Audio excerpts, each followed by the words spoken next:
So, hello and welcome. So what we're going to do today is that I have a few journals that I wanted to finish, and since it's such a new product of mine, I wanted to give everyone an opportunity to see how I do it and the process behind it. So yeah, welcome to everyone, and feel free to chat and let's start. So this is a journal that it's part of my new Northern Lights theme that I've been trying to learn. I've never painted Northern Lights much before this month, basically. So I thought it'd be nice to have one of the journals with that theme as well. But I thought that I've painted it a bit too dark. So the project here is just going to be to lighten it up, basically. And welcome to all of you who are joining. And I hope you can hear me. So if no one tells me that they can hear me in a little while, I'm going to assume that you can't, and I have to change the microphone I'm using. I think it might be a bit damaged, but I am hopeful that you guys can hear me. So let's see. So yeah, so what we're doing here is just, to everyone who is joining, is just to lighten everything up. Loud and clear, wonderful, thank you. Then we can just continue. Yeah, so it's just to lighten everything up. I thought just it all got a bit too dark. So it's nice that it's dark and it lightens up the lights, but I would like to be able to see the landscape too. Emma says you hear me. Everything's great. Okay, wonderful. Thank you, guys. I'm so glad I haven't done a live stream in a while, and I thought it might be nice to have another one now. We are leaving for Germany soon, and so it was nice to get one in before we go. So I have quite a few journals that I would like to paint a bit on today. There's not going to be anything from scratch or anything. Hello, Anu. Got to get myself one of them. Amazing. Thank you, Steve. Yeah, so they're going to be out on the 15th of September. So I'm just finishing them all now. So we're going to have two kind of Christmassy launches because it takes such a long time for some people to get them if you're far off in the United States or so on. So our Christmas launches are going to be very early. It's going to be in September and one in November later. And I'm very curious as to how it's going to go with these journals. It's completely new. We've never had any of them before. A few days ago, I was thinking, I hope there's a new live stream soon, Emma says. Well, there is. Yeah, I have to do more of them. I always enjoy them. But I've had some things to paint on these days that hadn't really been that suited for live streams. And now let's see if books work. So the resolution isn't brilliant, but I think you guys can see it properly. Have to figure out with the lighting if it's possible to make it more detailed. So yeah, to all of those of you who are new, just feel free to chat along, ask questions, or even chat with each other. I always like these live streams to be very informal. And if there's something I answer, I might load this up to YouTube later. I'm not sure, but that'll probably be repeating questions and comments, the things that I'm answering, so that it's possible to follow later even if you can't see the live stream. Hello, Rahel. Nice to see you. Yeah, so it's good to see that I haven't lost all of you guys in my live stream absence. So as I said earlier, I have quite a few of these journals now to finish up, and mostly it's just going to be finishing touches on the journals that I have already painted. I have one that I have quite a bit more to do. Let's see if we get to that one at some point. So yeah, as I mentioned as well, I just want to light this up basically. I just thought everything is a bit too dark and you can't really see much. So it's just that's basically it. I think everything else is kind of finished here. I just want it to be lighter.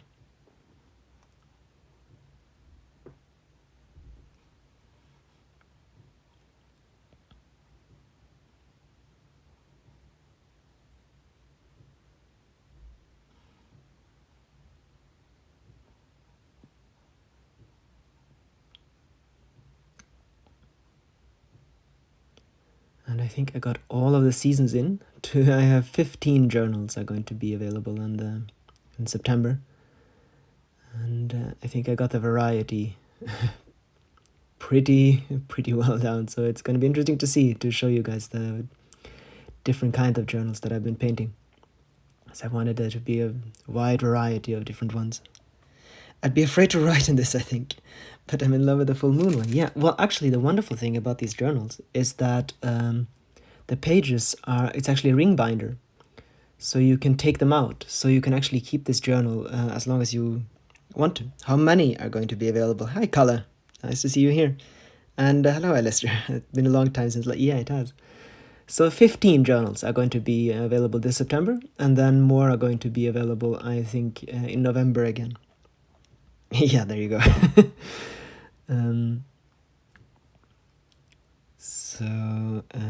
Yeah.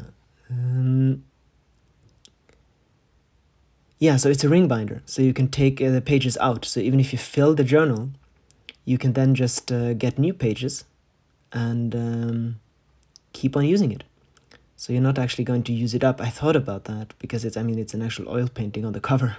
So it's a bit of a shame.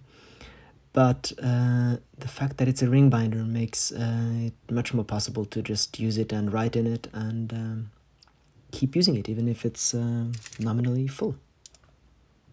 So I hope that kind of alleviates at least a bit of it.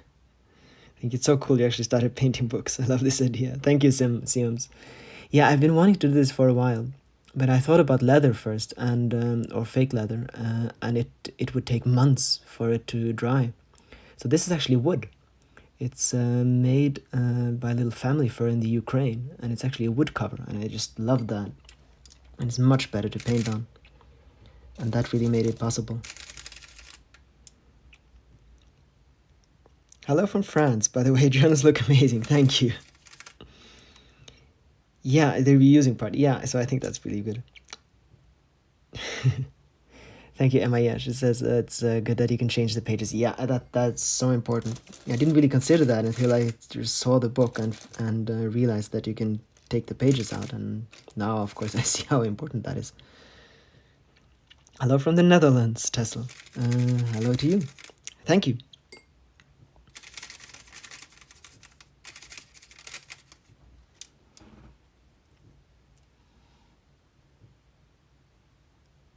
So yeah, I'm really curious about how this is going to work with the books.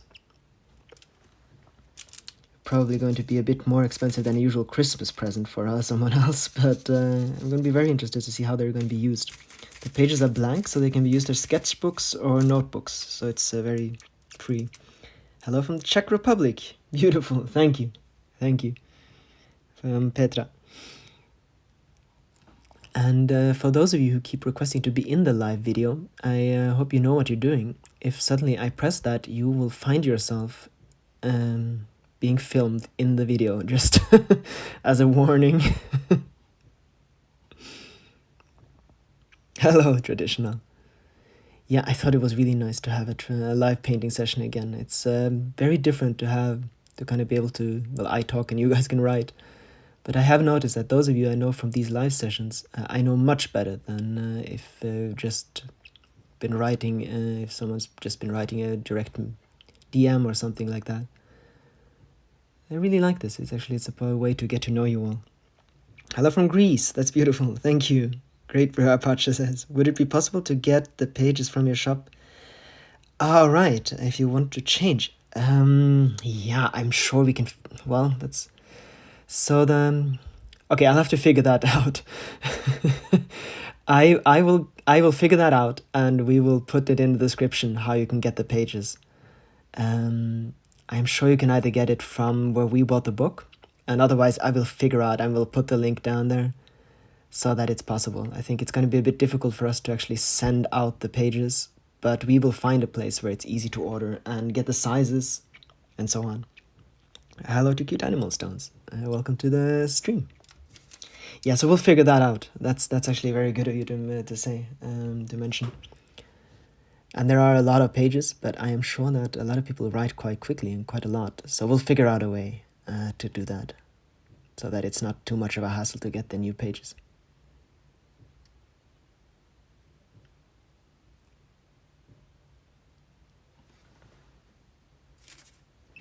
See, that is the reason why it's always good to talk about these things. People will always think about things that you haven't.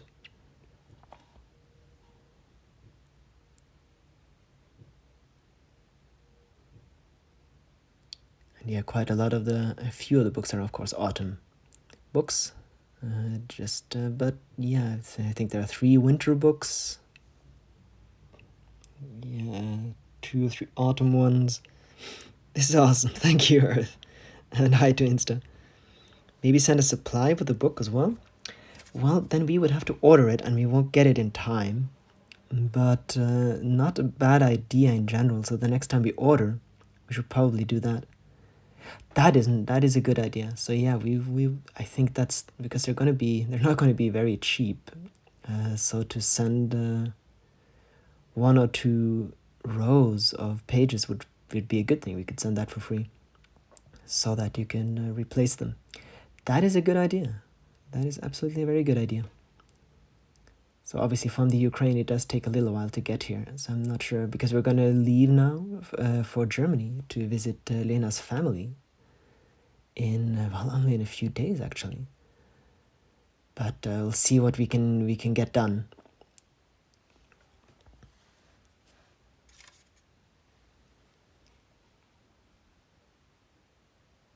But that, of course, that makes sense. We can just put it in the pack when you buy a book and send a supply, of course. See, I should have done this live stream a little while ago, but we actually wanted to keep the book secret for a while and then make a little reveal as we did. And so I haven't been doing live streams with the books because, well, for the sake of a bit of secrecy and excitement. Are you vaccinated? Oh, I don't think we're going to start this discussion here. I can say yes, I have one. I have 1 dose of vaccination and my vaccine pass, so I don't have to quarantine when I come back. But I think that's where we leave this discussion. I am sure that everyone gets that discussion more than enough at home. Yes, I really want to get one journal to start drawing in there myself. Yeah, I thought things like that would be wonderful. And yeah, since the pages are blank, you can use it for anything you want. Stunning and really beautiful. Liebe Grüße aus Deutschland, Friederike. Thank you. Thank you very much. I asked because of the controls at the board. All right, no problem. Yeah, so that's exactly it. So we would be able to get into Germany, no problem, but getting back would be a bit more of a hassle. So Norway isn't in the EU, but we're in the European Economic Area, and so it's quite a bit easier.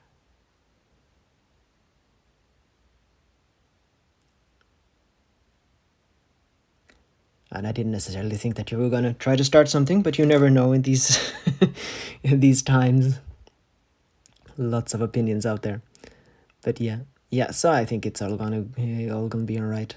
As far as I know, we don't have to stay in a hotel on the way back or something like that. I've been in Norway in the last 3 weeks. Oh, so you know a bit about the way of getting in. Now, this is probably a good time too, because the tourist season is a bit done and everyone is kind of back at work and things have calmed down.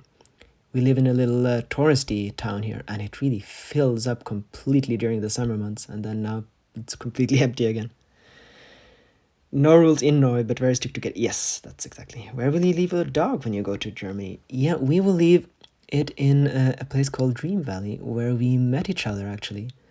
It's a little horse farm up in the mountains, and the owner of the farm knows us very well and has looked after Ivy before, so it's not the first time that he's there. And there's going to be another dog there too, and we hope he's going to have a nice little holiday there, and so that's what we're going to do. We don't really have the heart to leave him anywhere else, but we couldn't really take him with us. It's much better that he's there.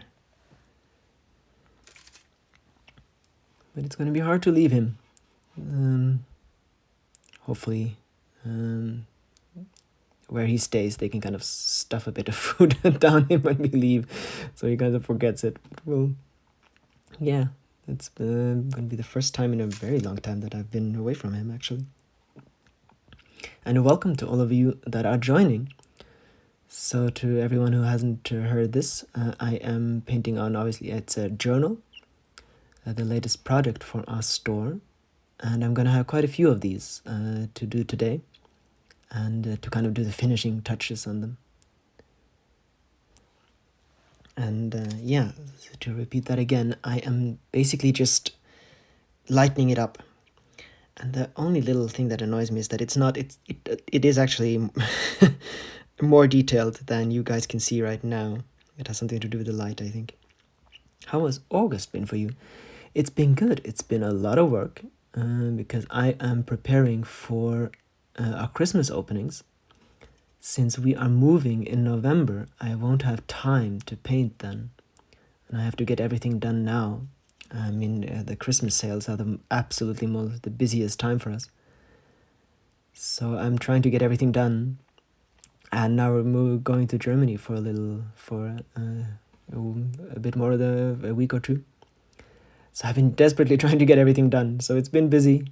But it's nice too, because it's, autumn. At least up here it's autumn. And it's everything is calming down, which is nice after a hectic... well, we haven't been very hectic in the summer, but everything else around us has. But I think it wasn't that full in Norway this summer as in other summers before. Well, I don't know everywhere. Lena was in Jotunheim, in the mountains there, and she said it was just completely crazy. So I think it wasn't as full in the sense that there weren't that many tourists from outside, but since most Norwegians stayed in Norway for their vacations, and all the Norwegians bought camper vans. Not camper vans, they actually bought huge palaces that you can drive around. It got very, very full. And she says she's never seen anything like that. So I think that's more about where. So there might not have been more people, but in our area, there were a lot more people. And I mean, it's incredibly full every year here. Yeah, but in other times too. But this year...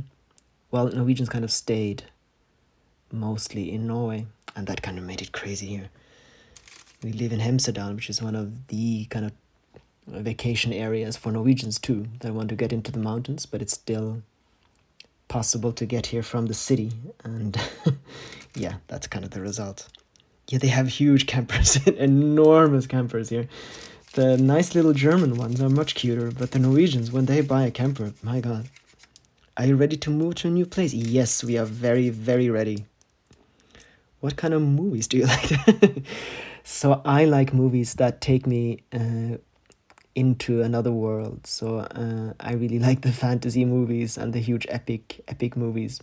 I do like if it's an important story, and the dramas too, but something I really look forward to are always the huge epic movies that kind of make worlds. Yeah. Watching a video while doing office work. Brilliant. Those huge camper vans are kind of intimidating. Oh my god, yeah. We drive around in a little tiny camper van, and it's kind of ridiculous when you can see us sometimes we have to stop over to charge electricity or something in a camping area, and you just feel like a little dwarf among these huge giants. Hemsedal is around Gol, right? Yes, it is. So we live in the road into Hemsedal from Gol, so we're kind of between Gol and Hemsedal. Me too. I have this on a different screen and doing some work meanwhile. Oh, that's very good. Yeah, I was a bit afraid that this time would make it not possible for a lot of people because you are at work. But, of course, I didn't consider that you can watch this while at work. That is very good. I must work as well, working together. Like, yeah, brilliant. Because I mean, this is my work. That is very good. And I suppose there might still be home offices and so on. What is your favorite writer or favorite book? Oh, well, that is difficult. So I think my favorite book was War and Peace. It's just wonderful, from Tolstoy. It's just beautifully, wonderfully written.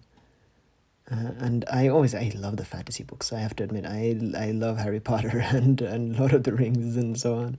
Right now, I am reading Robin Hobb, the Farsi trilogies. That's an enormous amount of books, and I actually find she writes really well. I'm eating. For me, I always see this as productivity time. Very good indeed. Yeah, so that's for the books. And Emma Emerald Potier has actually sent me a book that I'm looking forward to reading. In the Name of the Wind. You can correct me if I'm mistaken there. So I'm curious about that too.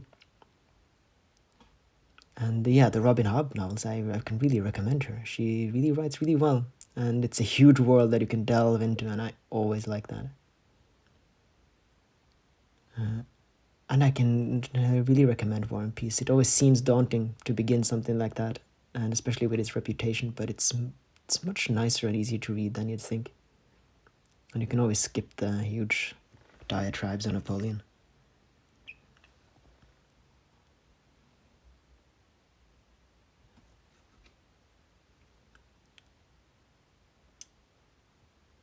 So now this is where it starts to get a bit scary. I have to really think about where to put what. I did consider trying to get the color into the snow. And now that I'm mentioning that, maybe I can try a little bit of a shine, so a little bit of a green shine to the white. Let's see if that makes it completely insane, or maybe it's nice. Within just The Name of the Wind, amazing series for Factory Roadtrip for anyone else is interested. Until when is it possible to travel in a camper van in Norway when it's too cold? I would say around this time, to be honest. The second it gets under minus, it gets really uncomfortable. We don't have a heater in our camper van, so we did travel once in October, I think, or late September, and it got to be minus degrees while we slept, and it was just too cold. So I would say mid-September. It depends if you're in the mountains. It's kind of the last time that you can really comfortably travel. Because the nights, even though it gets about 20 degrees in the day now, it gets to be about 2 degrees at night, and that's just too cold. Can you show the other journals as well, or will it be a surprise? Oh, I will show the other journals, sure. Well, fine.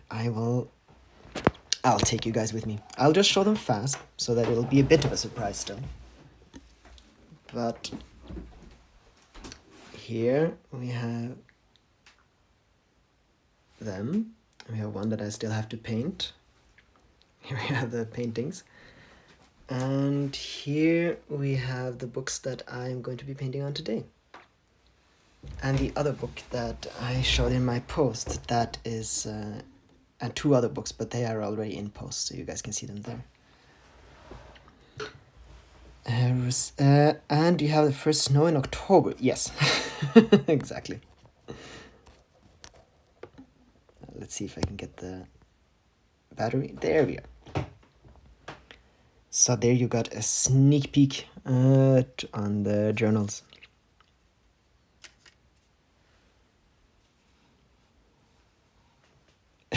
Du warst aber fleißig. Ja, danke, schon.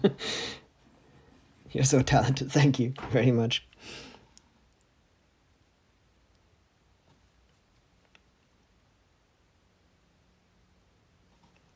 Yeah, I think a bit of green in the color is actually quite alright here. I thought it might look a bit ghosty, but I think that's good. Thanks for the sneak peek. You're very welcome.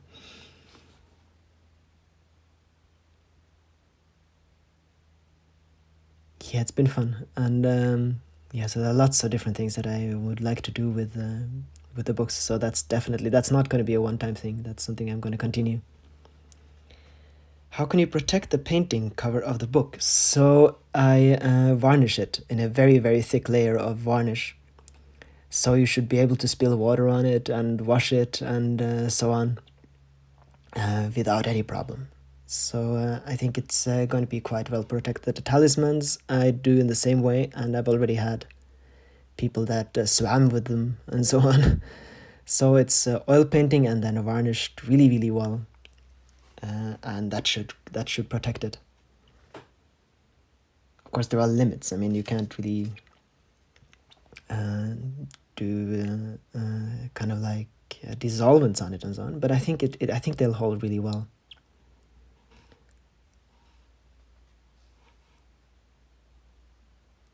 And I varnish it in lots and lots and lots of layers. And so, I mean, you could probably be out in the rain without taking any damage.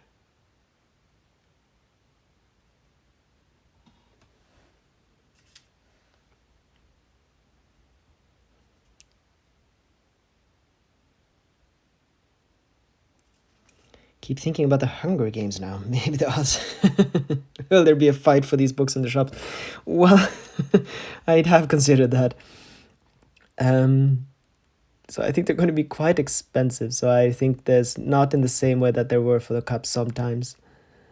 But I can imagine that the first time it's always like that. With the first time there's a little bit of a hype. But then the month afterwards I will come out with the next batch of books. So I hope that everyone who wants to will get one. Where do you get those journals? So we buy them from a little family store in the Ukraine that make them. We found them quite a while ago, and then we sent them a message and asked if we could get these journals without anything done to them, and with this page that wasn't prepared, so that I could paint for it properly. And they were very kind and said absolutely. So now we have our suppliers in the Ukraine. How much will one journal cost? We're not entirely sure. It will be between $150 to $280, so quite a lot. That's the range that we're thinking about right now. Because I mean, they're actually not that cheap for us to buy either. So this is going to be the first item that we're actually really invested in.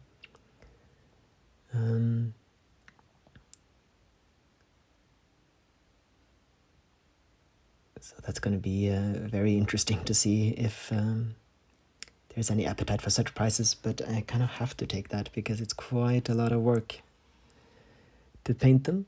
And the book is actually quite expensive for us to buy.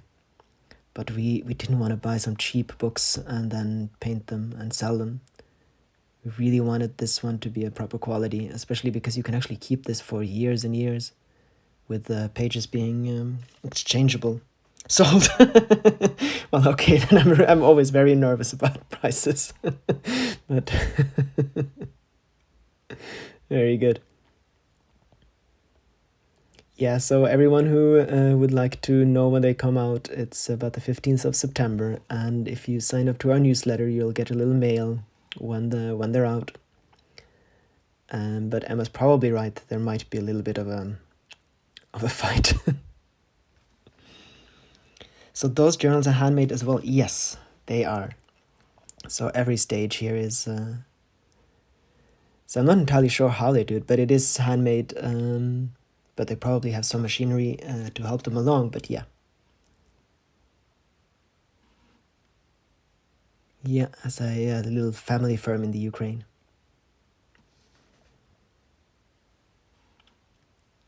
So now, well, a little bit more, so we can probably have a little bit more light come in here, but I think I don't want to do too much.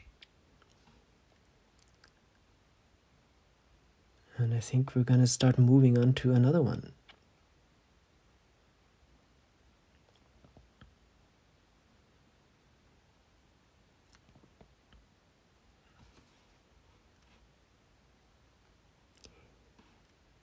Yeah, it took us quite a while to find the perfect book, but Lena had already found this for a while ago, and it was just so wonderful.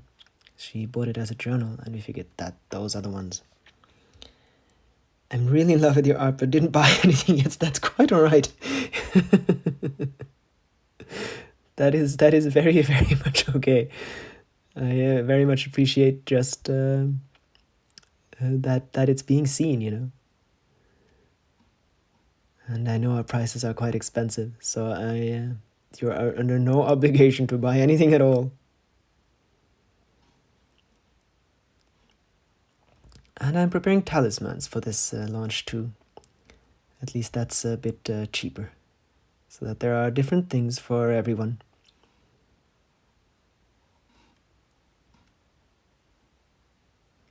And I thought about doing a live stream with the talismans, but the work is just so small and tiny that I keep having to hold my breath while I paint, and talking while I do it is really difficult. And it was kind of awkward last time I tried to do that because I had to keep holding my breath while painting, and then breathing really heavily. So I'm gonna see if we're gonna do a talisman live stream or not. Do you have any new product in mind also? And this is actually where kind of my imagination stopped. So I really want to do other things, but let's see now. I'm trying to rack my mind around what different plans I had. So the first new product that's gonna come, I think, is I'm going to do quite a lot larger paintings, and this time on proper canvas. So that's gonna be one new thing. But the price are absolutely fair, thank you. Otherwise, I'm not entirely sure about the new product. I want to have continuous new products and new things to paint on, but I am not entirely sure what the next thing is going to be. So larger oil paintings, that's going to be one thing that I'm going to be working on a lot more. No, otherwise I'm not entirely sure. I would like to have more things to paint on, and I thought about painting on kind of little boxes, so like kind of wooden boxes. And one thing was larger glasses. Lanterns are going to be something again, but I would like to find really wonderful lanterns next time to paint on, more intricate ones. Sehr schön, danke. From Filet. So lanterns are going to be again, but of course that's not a new thing. But I think I would like to find lanterns that are a bit like these books, so very special, and yeah. And I think you're painting because you like to do it, not for the money. That is very true. I have painted for a very, very long time without getting any money for it. So that is true. I agree, the prices are very reasonable, and I think it's better to get a quality product for a lot of money than something cheap with bad quality, Siam says. Yeah, I do agree to that. That's one of the reasons why we got these books instead of cheaper ones, where we could have had a larger margin.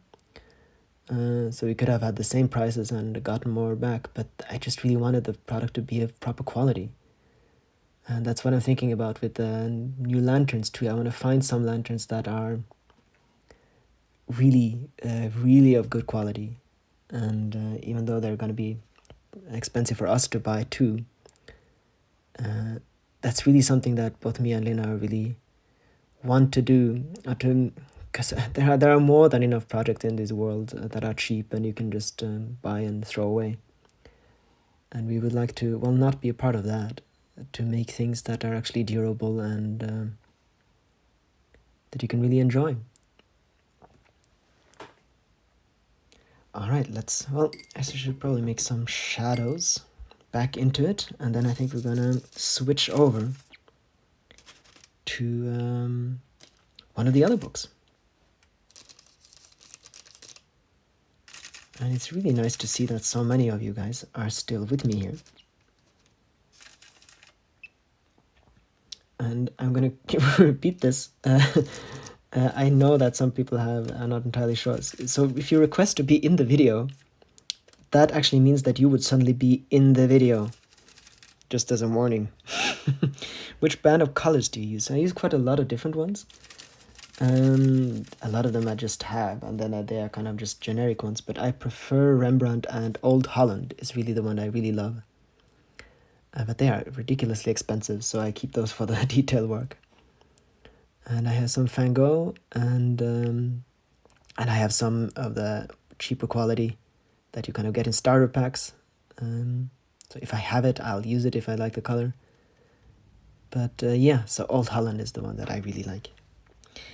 There is Lena at the moment. She is in her room and is working on her products. She's probably, she's been preparing the pictures of the cups that are going to be available for the next launch and the new candle glasses. And she's probably preparing them, and she has products of her own. She's working on something. I'm not going to give anything away at all, but she has a product. she has a video. She has something that she's working on, but I don't think I'm going to say anything more about that. That's going to become clear later. Nice. Yeah, it says thank you.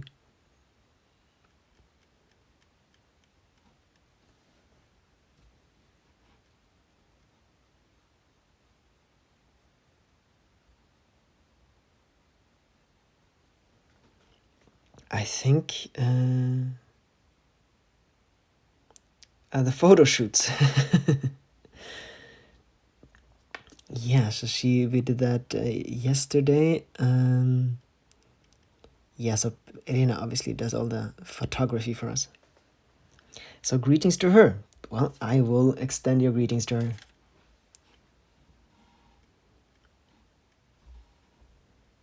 Could you say hello to Lena from me? Yes, of course. She's so talented, Banana says. Yes, I think so too. Absolutely. I will give her your best. I always have quite a few greetings to give to her after these live streams.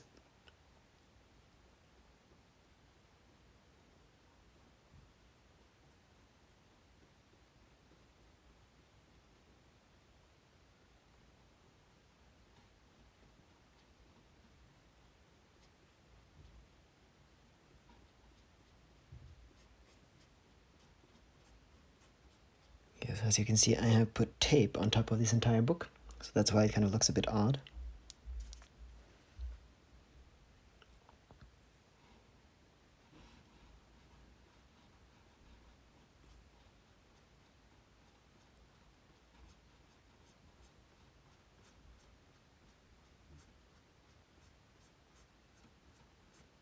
And I think there's going to be a little video. Well, I'm not making any promises, but there's probably going to be a video from our trip to Germany too, which will come after we come back, obviously.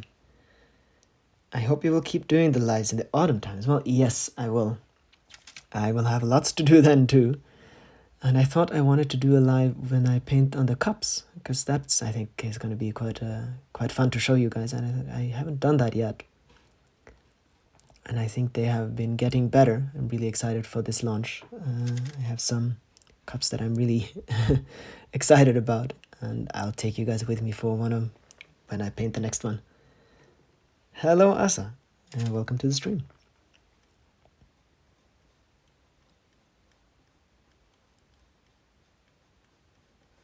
Yeah, so I really like these live streams, and I haven't done enough of them, so I'm going to... Well, I should never make any promises, but I will definitely... my plan is, anyway, to have more of them this autumn.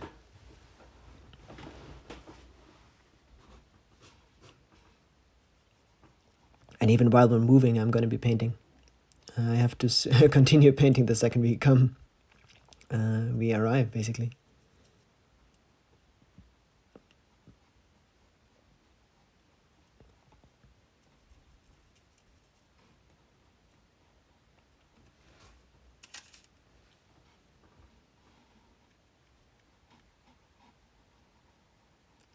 So are there any... Well, actually, I don't really have much of a choice. No, there's the next book is going to be autumn. There's no way around that, I think.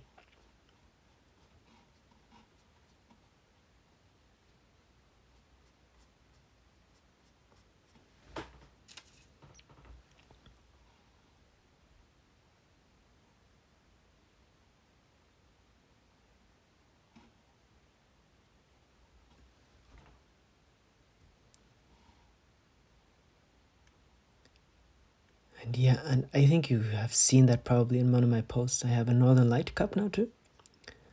And I'm going to be trying to make a candle glass with the Northern Lights, but that's I haven't really figured out the way to do it. It's very nice to have you live in the background while doing my own things. I am glad. Yeah, that's what I really like about these live streams, is that they're so relaxed and that you guys can use it in all kinds of different ways. I really enjoy that. Have a nice day, both of you. You too, Traditional.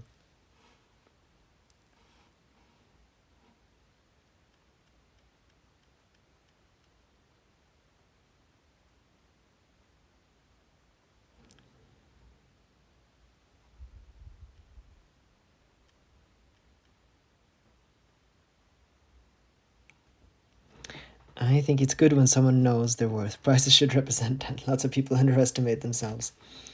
As I experienced, yeah, prices are it's a really difficult thing. But I appreciate that. Thank you. Yeah, it's always difficult to put a price on something that you make. And some people are really good at it, and for instance, I always find it a bit difficult. But it's gotten easier now that it's a more professional venture.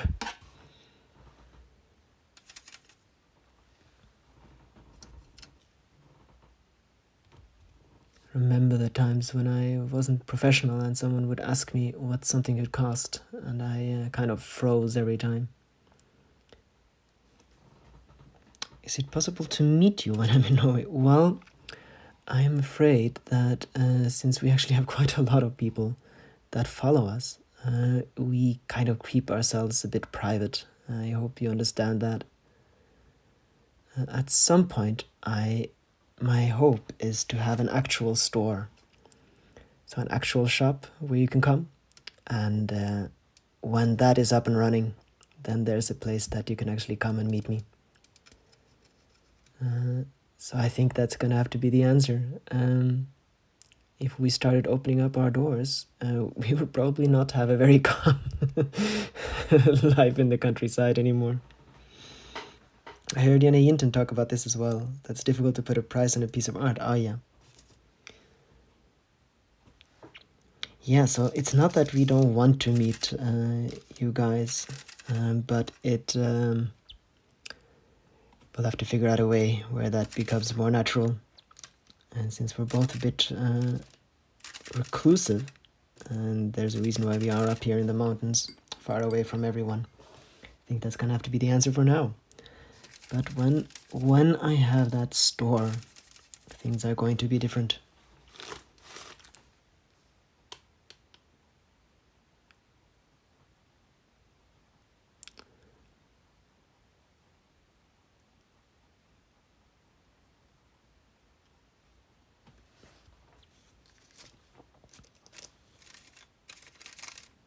So my hope is that I could have a store that it obviously I don't really need a store to sell things, because that's mostly done online and most of our customers are abroad at any rate. But to have a store where I can that's gonna be a bit like a gallery at the same time, and it could actually be a place where people could actually come and see it, and it would only have to be open like once a week or maybe even less. But a point where it's possible to meet and people can actually see what I do and so on. So that is the hope.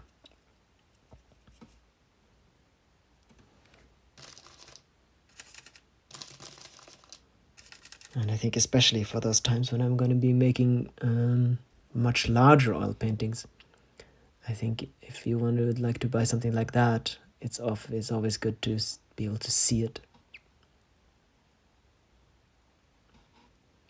Because I really would like to make paintings where you have the feeling that you're really inside them. I think it's an act of self-love to get healthy boundaries with people. Well, it is important, and I have problems with that. All right, let's see. I think we're gonna have So this is how this is for now. I found Lena's channel more than one or two when she built her van, because I searched videos where she... Oh, right, for the camper video. Yeah, that was the first one that got really big. And here we are with the next one. So let's see, I think some highlights first, and a bit of the work with the sun, and then maybe some details. And some work with the river.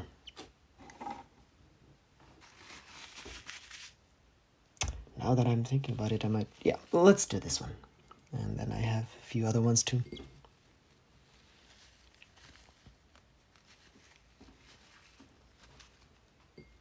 Yeah, I remember that. The camper video. That really was the first one that that got pretty large. It was kind of funny because it was such a different audience than she usually had. The love story to my dog. Oh, that's nice. That journal is so beautiful too, the real journey. Love. Thank you. I'm glad you think so. Ah, then the followers increased. Oh yes, they did. Let's see here. So I think I can brighten up the sun a bit. And then I thought maybe a little ray of sunshine up into the clouds.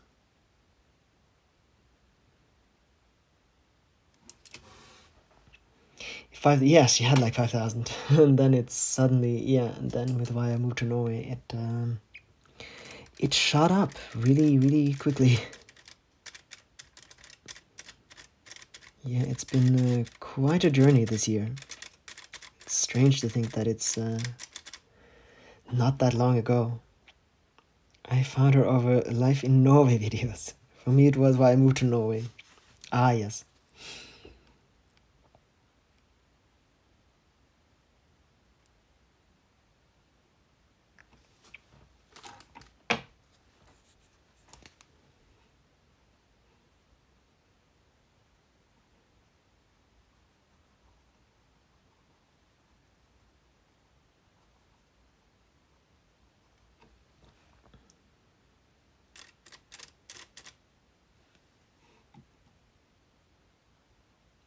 Oh, maybe.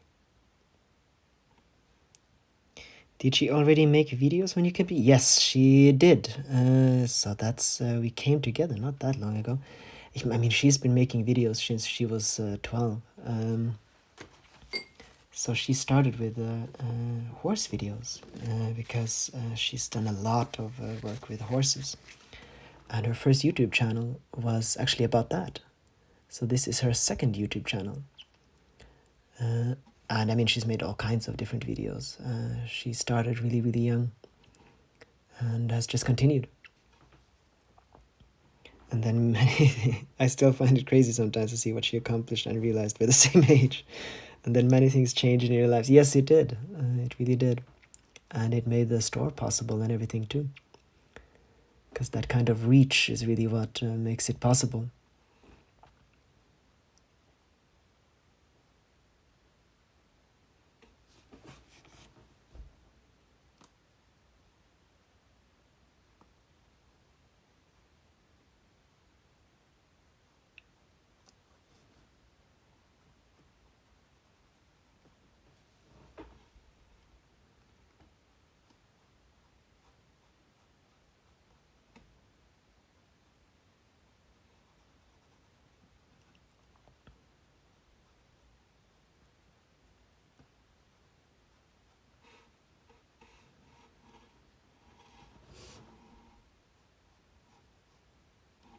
Let's see here.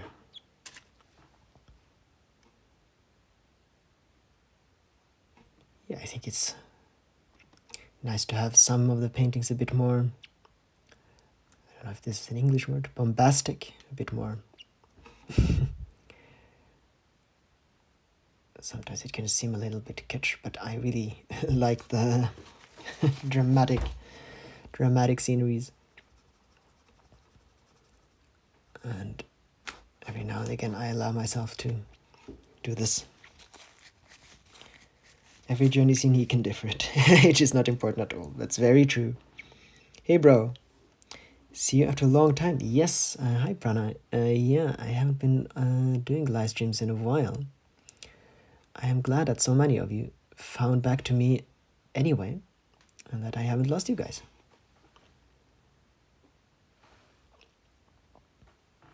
Yes, so it's not about age, absolutely. So even if you're 80, you can always start something new and do something wonderful. I think a lot of the comments, especially that Lena gets, but me too, are from people that say that, oh, I wish I was younger and I could do what you do. That always makes me a bit sad, because I kind of think that I understand if you're incredibly established and you have a life and so on, it's difficult to make big changes. But I don't think it should be an obstacle. I think that's often something we tell ourselves, that, oh no, now it's too late to change. But I think it at least it shouldn't be. And I hope that it can be more established, that things can change and you can do new things at any stage in your life. And I can see that with people that are educating themselves or starting completely new things or moving away or just doing new, different, exciting things at any point in their lives. You were born in Norway? No. So I was born in Austria. My mother is a Norwegian, but my father is German. But they moved to Austria before I was born, and we lived there for a few years. So I'm born in Vienna, Austria.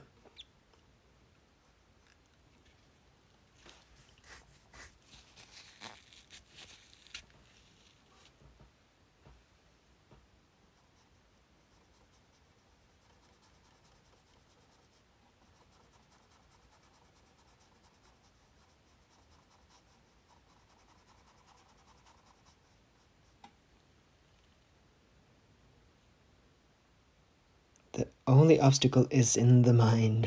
Well, that's quite an obstacle for a lot of people, though, which I fully understand.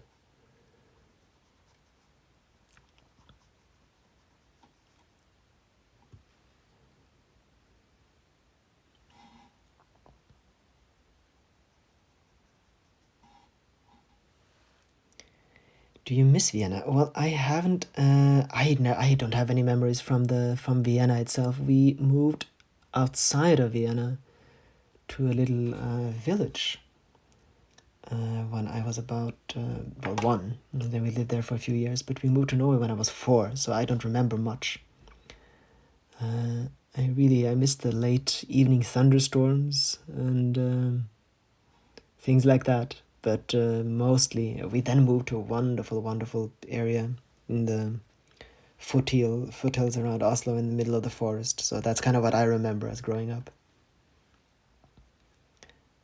So I don't have any. I don't have a lot of memories from Austria.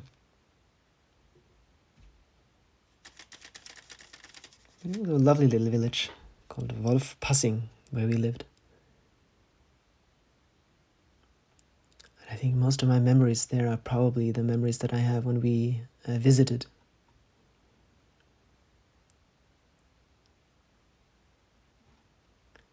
So I think a little bit of fog here.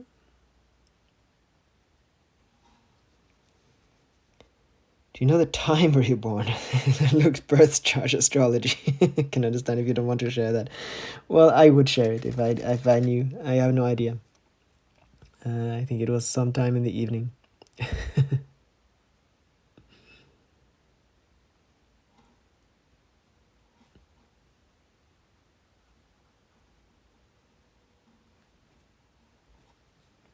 Yeah, we all have choice if we choose the pain of staying the same or the pain of growth. Yeah, that's also an important part, that it's change can be quite painful and difficult, but it's usually really, really worth it.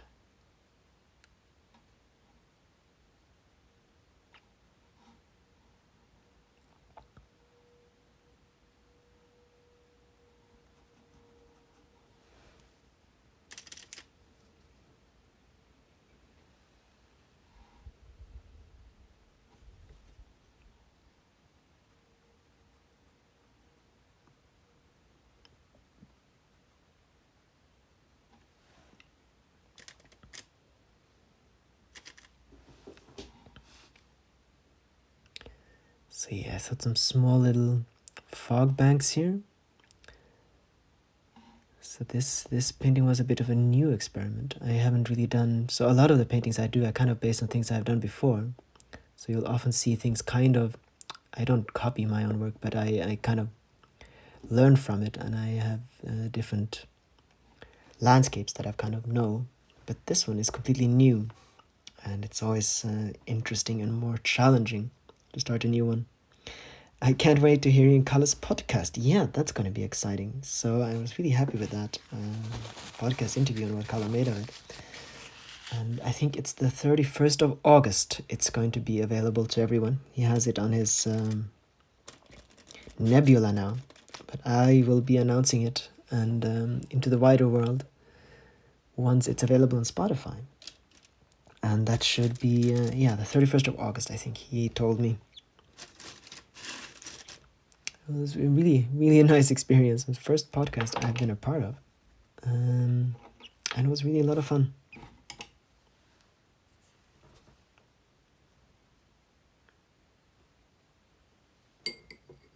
So for those of you who don't know it, it's called My True North, Kalle Flodin. And he has interviewed Lena as well, so she's already, and you can find it on Spotify.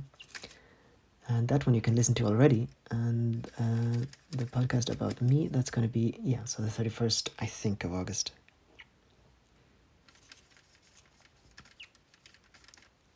So, My True North. Yeah, Kalle has really turned into a conduit between a lot of different people.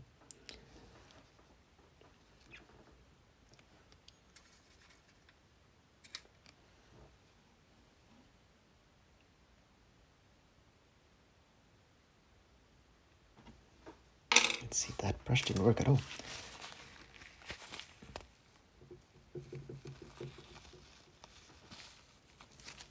See, so I thought a bit more shine to the water. I really need some new brushes. I paint with the same brushes because I always find a few brushes that I really love, but I paint with them on glass and on porcelain and on oil, and so I go through them quite quickly.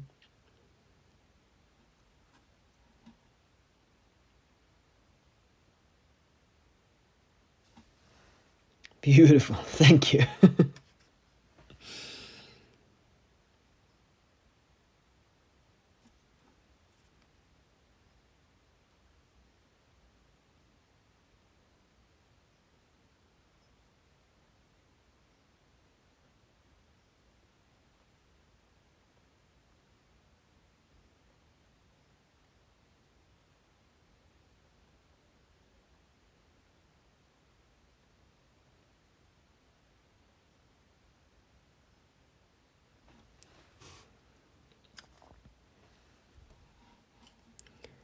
Yeah, so water is still not what I am most comfortable with. I have to paint a lot more rivers and water. And I've been doing quite a bit more of it lately, but it's still not something that comes completely natural to me. Your work is amazing. Keep going. I really love your work. Thank you the most. So now that we're moving to a place where we actually have a river next to us and a lake, I hope to learn quite a bit more about how to do it. Because it's like trees and other things I've done 1,000 times, but this I've only done a few dozen times. And so it really... New things always take so much more concentration and focus than something that's just in your hand, so to speak, when you paint. And every time there's something new that I want to learn, I always feel like I'm thrown back years. And it just takes a completely different kind of concentration. When you're learning, that's how you know you're learning, I think. When it feels very different. That doesn't mean it has to be difficult or something, but it takes something completely different out of you than something that's just ingrained, something you just know.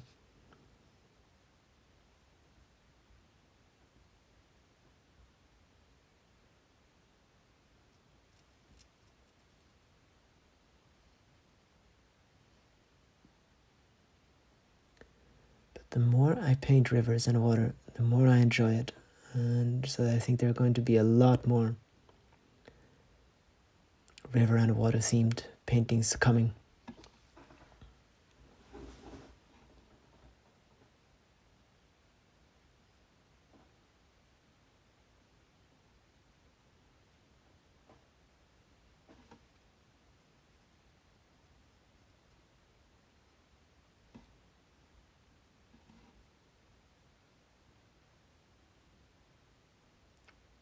That's really the thing with landscape painting, as I suppose with all painting.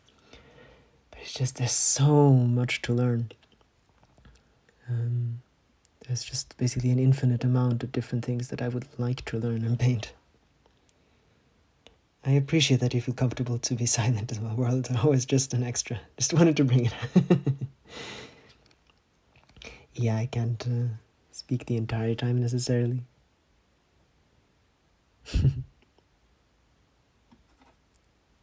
Yeah, I keep kind of being between that, how much to speak and how much to just let it be. Beautiful sunrise this. We just want to live between all these colors. It must be amazing to stand between all the work you finished. I think I need shades. There's a lot more brightness coming out from your painting. Rest, God bless you. Thank you. That is a lovely, lovely way of putting it.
So yeah, as much as I love to paint all different kinds of seasons, it's always nice to paint the season that it actually is, because that is always very inspiring. So now it's not as colorful outside yet as it is here, but this season is coming, and I always like that.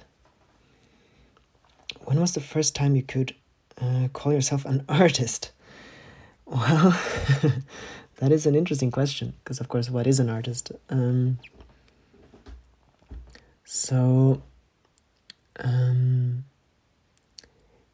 a way, well, that is difficult. So, of course, some definitions are the first time you kind of sell things or you can live from it. Other definitions are more fluid. Of course, if you make something that is considered art, but by whom? But I think I'm more comfortable calling myself that now that it's my job.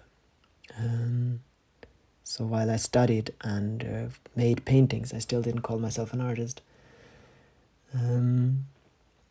But I think that's very legitimate if people do. It has more to do with how people react, I think. But I think this, when I started selling paintings, I became more comfortable with calling myself that. I still have a little bit of a problem with it, and like to say that I'm an artisan in a way.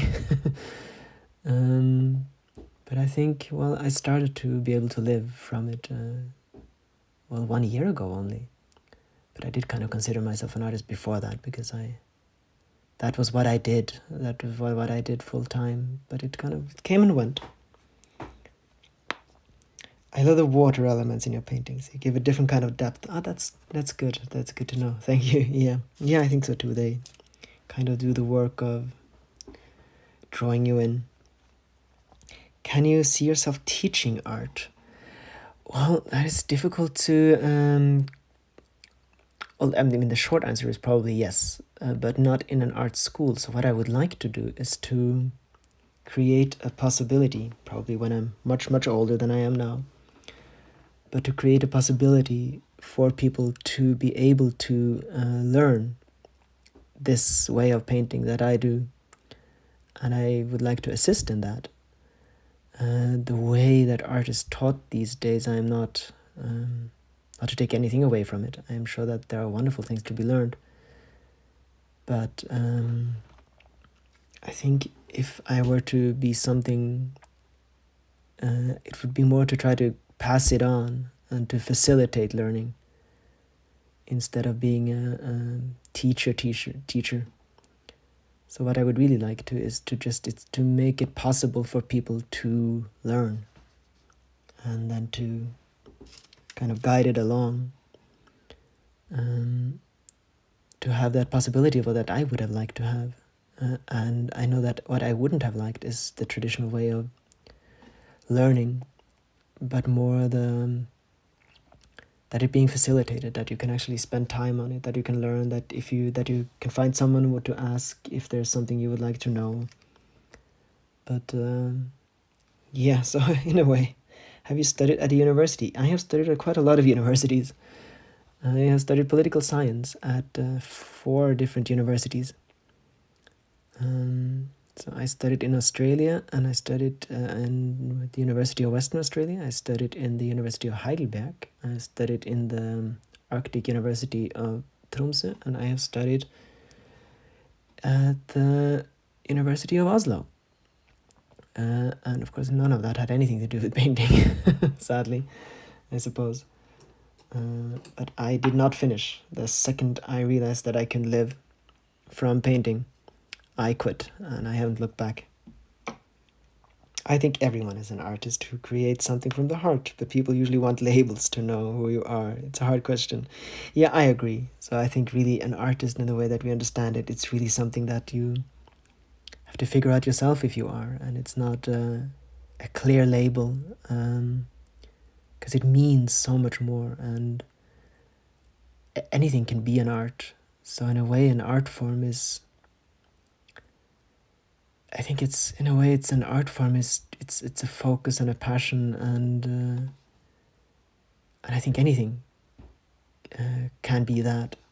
And yeah, so I think that the artist label is really something that we have to treat carefully and with fluidity. Yeah, I guess guiding people to paint is way better than teaching one direct way.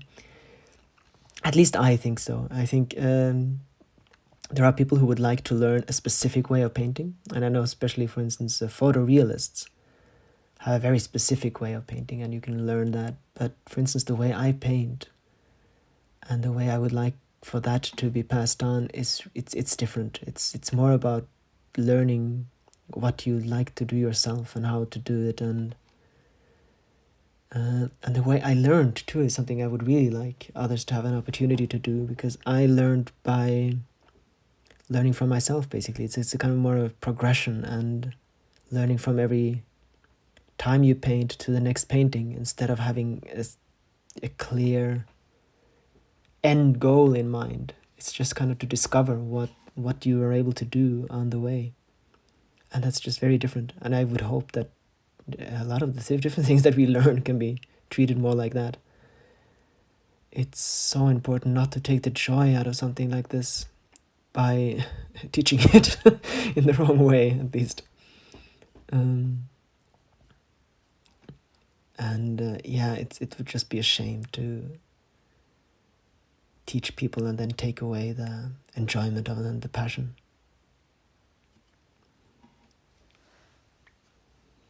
Learning by doing, yes. So the goal, that the dream would be kind of a Hogwarts style place where there are lots of teachers, but you can kind of choose which teacher you will go to for the things that you need to know. And then to have a way to facilitate being able to live from it, if that is the goal, at the same time. So I think there are ways to, I mean, I think a lot of people know this, this environment, just to have the environment when you can learn and you can be taught if you want to, or you can just try out your own things if you want to do that, in kind of a magical little world. So there are dreams and thoughts about teaching, but yeah, more in that way.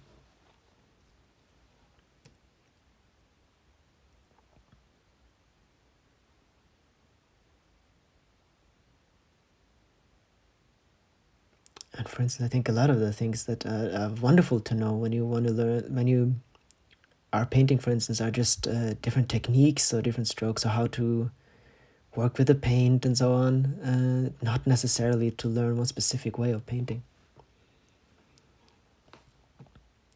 And I know that there are different painting traditions, like for instance in the Chinese ones, where, well, they all learned by copying the former masters, and sometimes there were great progressions and wonderful, but for sometimes there were like 100 years where nothing changed whatsoever, because the way a student will learn is to perfectly copy something before they were allowed to paint their own things. And that's just a shame. It's an amazing vision. I would definitely come to your Hogwarts. Yeah, that is really something I can just imagine being a wonderful thing to create. But hopefully I have lots and lots and lots of years ahead of me.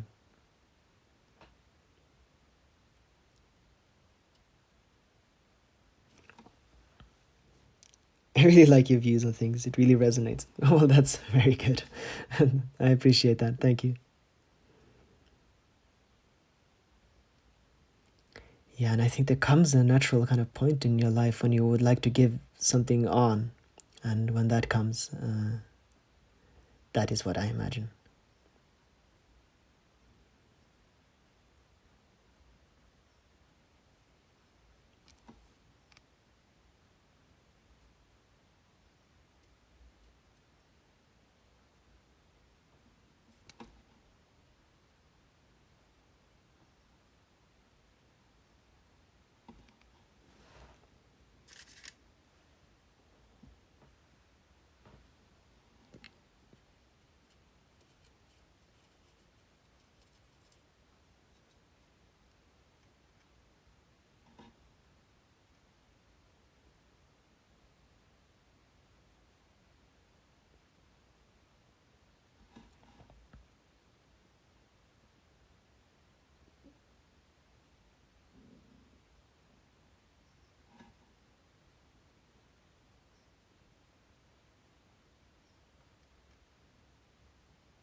Inspiring people is a way of teaching too, I guess.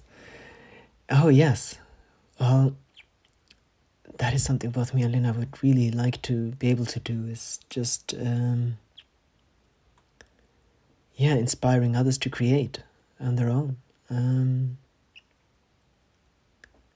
So that these things can grow. I mean, I know that myself, how inspiring it can be to just see others doing things their way and then creating your own. Do you feel stressful sometimes doing the art as well? Or it's more just calm and fun? Well, there are small elements. I mean, nothing compared to kind of jobs or studies or so on. But more kind of a time pressure that there is not enough time necessarily or something. or there can be difficulties with, for instance, when I learned the porcelain painting and things would just run and get ruined in the oven. So there are some stressful elements, but mostly this is the place where I calm down when I paint. So it's not turned into a job in the way that people sometimes warn you of. I have lessons now, but I hope I can join again later. Absolutely. I'll get back to your lesson, CMs. And I will put this out on at least Instagram TV at any rate, so you can watch it all if you want to later. And maybe on YouTube. But goodbye for now. And I hope you have good lessons. And it was nice of you to join us.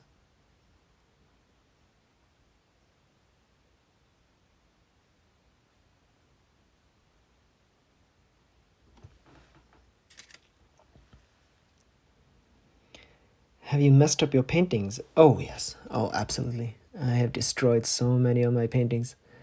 That has to do a bit with my technique too, though. So the way that I learned, I don't do it as much now, but I used to, I used to paint paintings until basically they were destroyed. That was kind of my way of learning.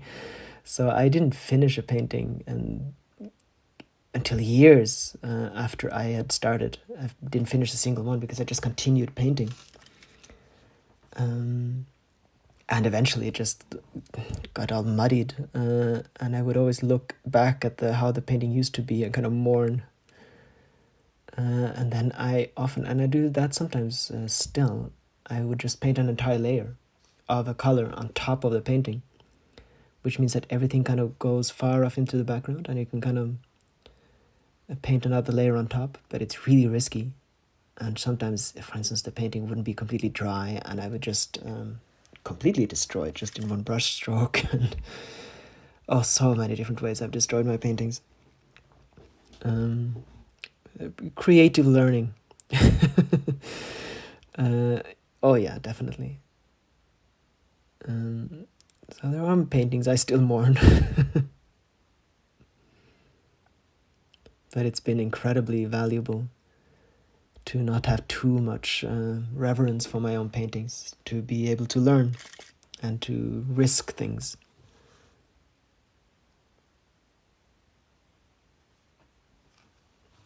There's no right time, there's just time what you choose to do with it. Very true.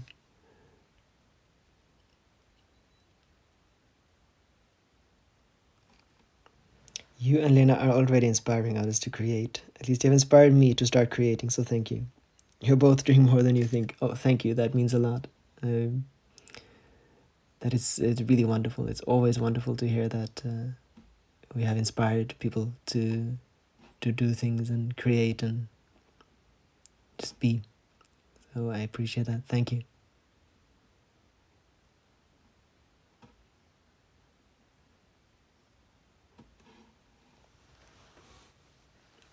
So let's see now. This is often the point where it's a bit difficult to know exactly what to do. Let's see. First of all, let's just get the camera a bit closer, because I think the details should be able to come out a bit more.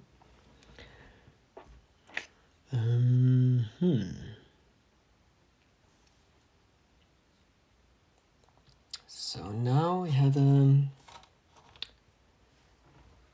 difficulty of knowing how to continue. I think I will continue on a new book. Not a new book, but one of the other ones. I think I'll put this away for now. And then, I'm not sure how far along. Actually, some detail work. I'm not really in the large painting detail mood. I think something like this. Where's the time? Little time. Sometimes it just rushes along. There we are.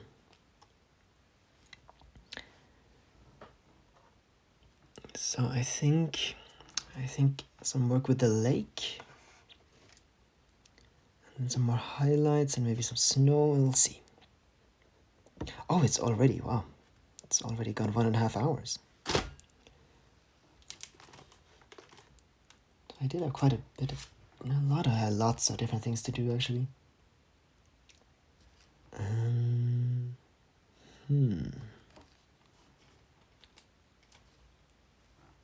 This one is amazing. Oh, thank you. Thank you so much. So yeah, okay, well, if you guys react that wonderfully to the book, then that's gonna be the one. I put the sound off for a bit because I was replying to an email, and all of a sudden I see you moving something away, and I thought, oh no, is it over? No, this one is beautiful as well, by the way. Thank you. No, it is not over. Never fear. I'll have to try to consider what to do here. So the lake definitely needs a bit more work, and the trees and so on. So I think I can start there.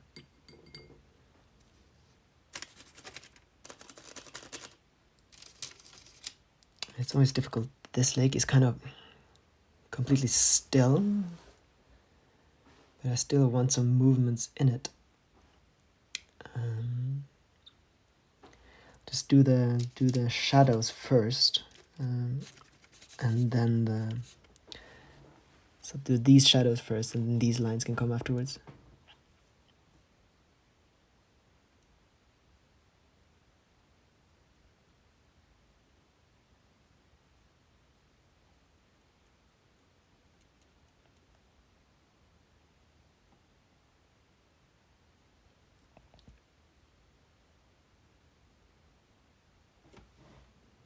And this is still kind of wet. I painted on it only yesterday, so this is still a bit of wet in wet painting.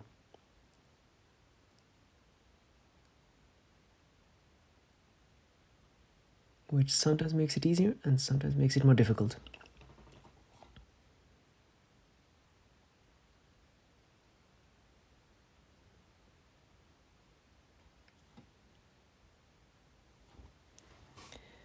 Maybe some waves at the bank of the lake. Oh, absolutely.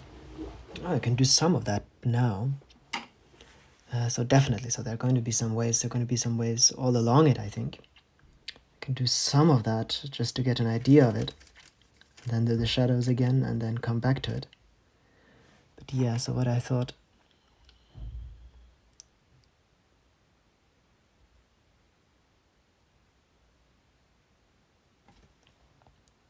I really need a new brush for this kind of work.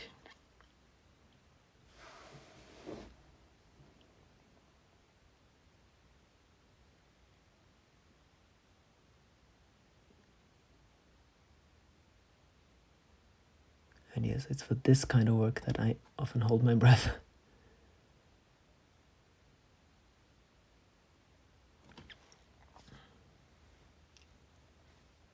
Let's see.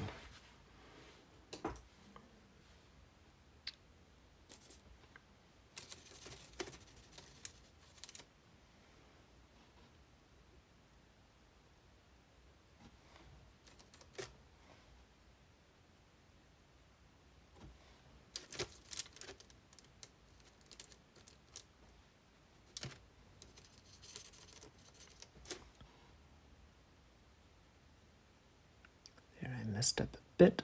Let's get some color in it first.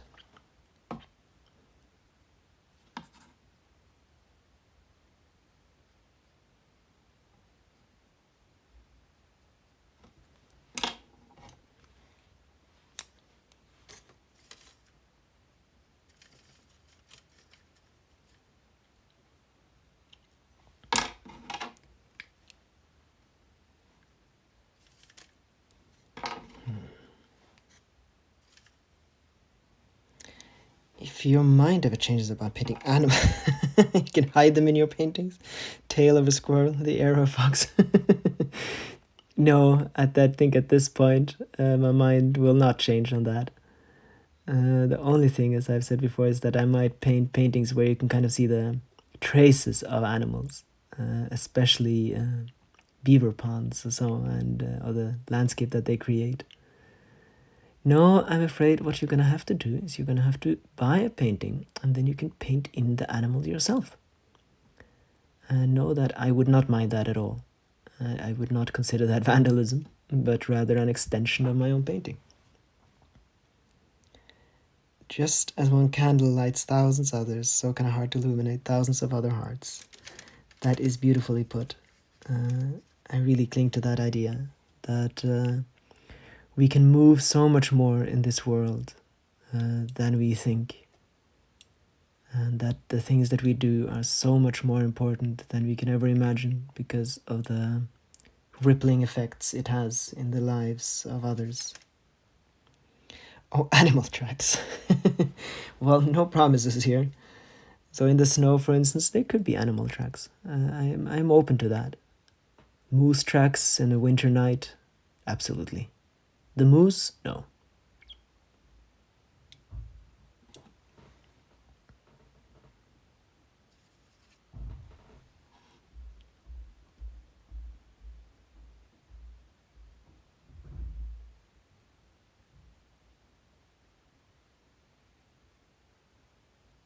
But I'll be very interested to see if you can paint some animals into a painting at some point.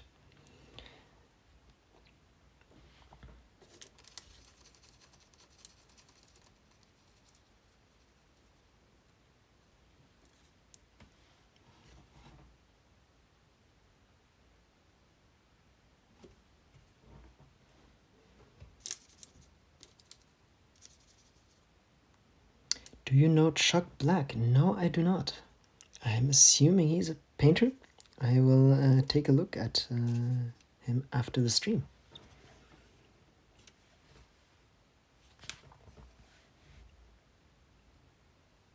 I actually don't know too much about other painters, to be honest. I should probably orient myself a bit more.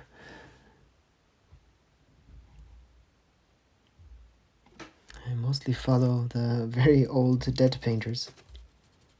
But I'm sure that they're all... Well, he might be a dead painter, but yeah, there's a lot more out there. You have to take a look. I will. So what kind of a painter is he then? A landscape painter, I'm assuming?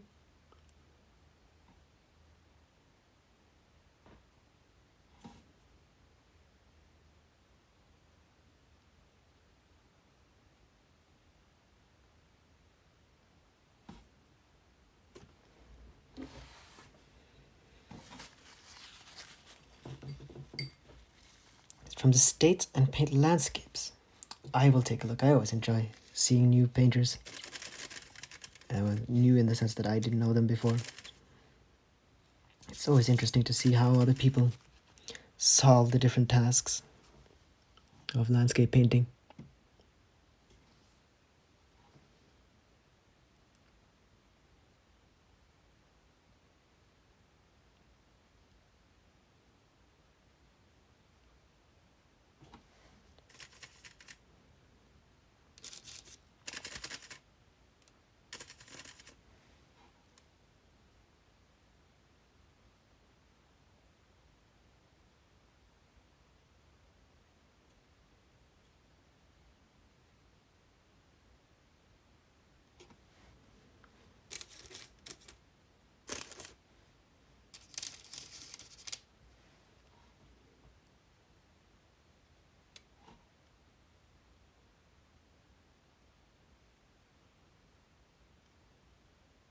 Okay, so this is wet and wet, so I have to wait a little bit until I can really do that. And I think I'm just going to do some small little wavelets across to get a bit more of an idea how it looks, and then move on to something else first, and then come back to it later.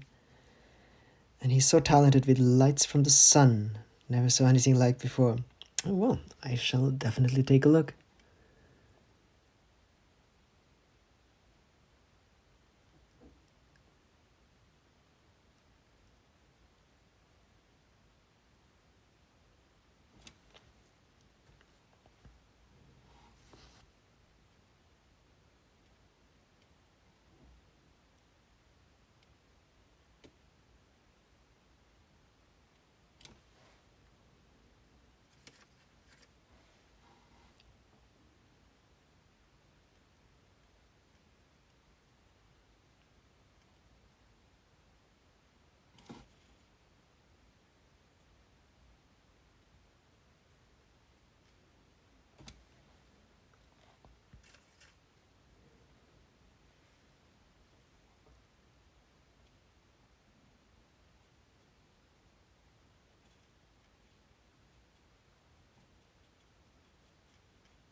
Yes, I think I'll have to let it dry a bit first before I can do anything more there.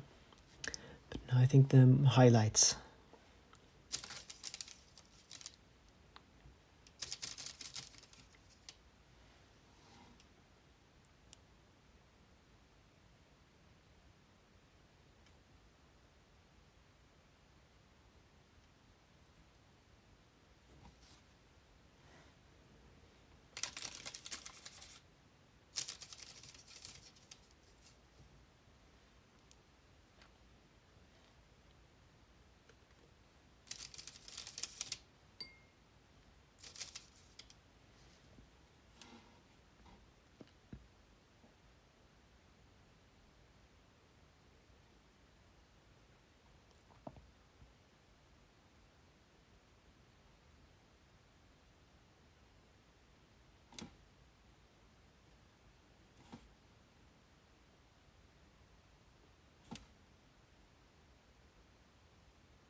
What is success for you?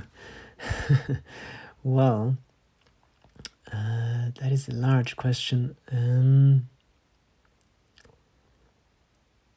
Well, I think it has to do with the fulfillment of dreams, really. And for instance, for painting, it is really to be able and manage to create the things that I wish to create. Professionally, of course, that it it works, that people actually buy it so that I can actually keep doing it. But I think mostly it has to do with that me and Lena, we will consider ourselves successful if we manage to do what fulfills us, if we can fulfill those dreams that we have and live in the way that we choose. That is more than enough success for me. Continue this lifestyle and being able to expand it and doing it in the way that we are comfortable with. So in that sense, I already feel very successful, and we can just expand upon that, what we are doing now.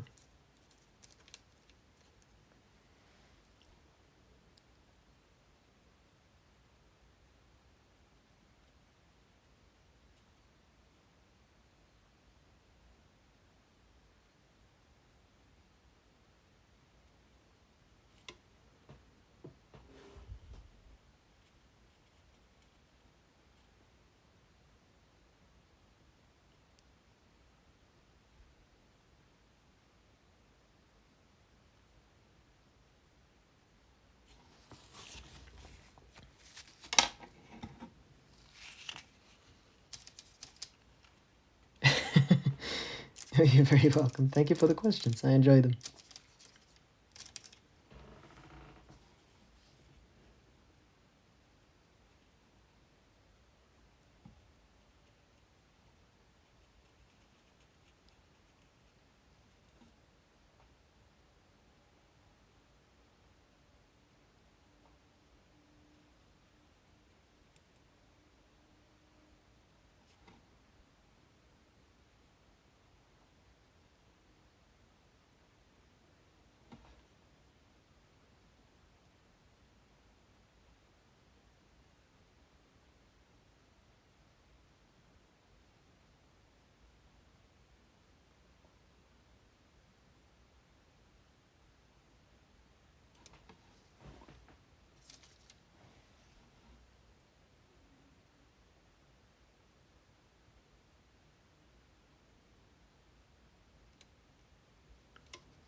Your honesty is inspiring. Thank you. I appreciate that. That's something I've enjoyed in these live streams too. Is just talking and answering questions and being open here. I like that. I like being able to be open, and What do you hate the most about Norway?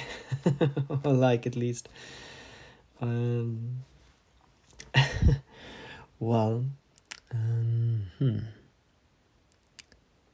that is a very difficult question.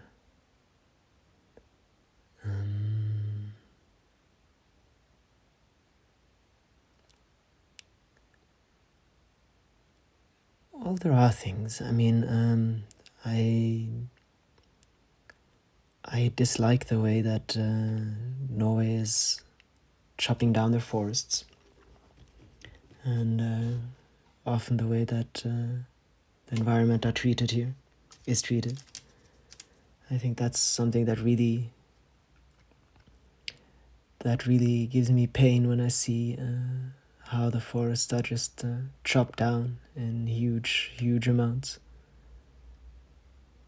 And I would like Norway to be more welcoming to strangers from different places in this world. I know there are a lot of people that are, but people that aren't. And I'm not a huge fan of all the oil that Norway keeps pumping out. So I think I would like there to be a better way of treating the environment and this incredible place that Norwegians inhabit. I know a lot of these things come from old traditions, but just with modern means, they get out of hand. So people are kind of grown up with the fact that you can use the earth as it is. But that was fine when we had axes, but it's very different now.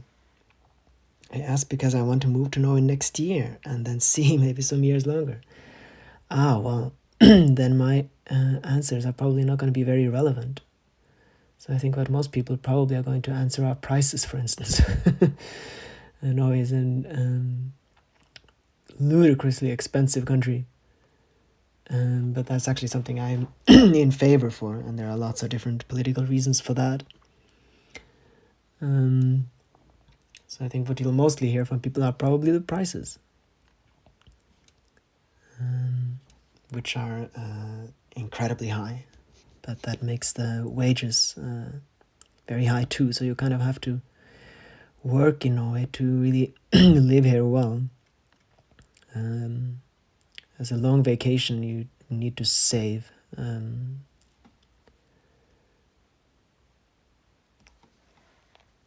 But I think you have higher incomes. Yes, so the incomes are much higher, and that's one of the reasons for the high prices too. So that's actually makes the high prices a good thing, because if you think about it, it's lovely to be able to cut your hair for almost nothing, but that means that someone has to cut your hair for almost nothing, or to work in the register for almost nothing.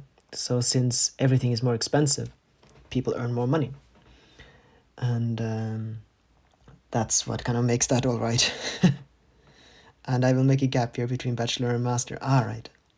Yeah, that's wonderful. I can absolutely recommend doing a gap year. That's time that you'll never necessarily have in the same way again. And there are ways. I mean, if you don't want to live in the middle of the city, you can live a bit cheaper too. Do you think your videos and all others who choose to live in the woods have an impact on environmental issues? Yes, absolutely. I think a lot of this is awareness. I very much know for myself, even. I always thought, especially when I was a child and we drove through the forests, I thought we drove through untouched wilderness. And I know that that's how a lot of people still think of Norway when they drive through. And then eventually, when you learn how it actually is, and you see that they're basically plantations, that changes things, I think, and I hope. So I think so much of this is awareness. It's the same with how we treat animals. A lot of people really think that animals are treated well. They honestly think that. And then when we had a big scandal here, how pigs were treated, people were shocked to know that that's how they were treated. They thought that they were treated really well.